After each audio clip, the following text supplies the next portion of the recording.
Oh yeah.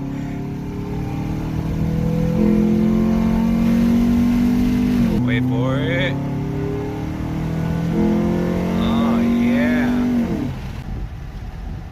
Alright, so this is a 06 Nissan Altima with a 2.5 4-cylinder. I just got done posting the full video with the header. Just installed the cold air intake. It is an eBay cold air intake.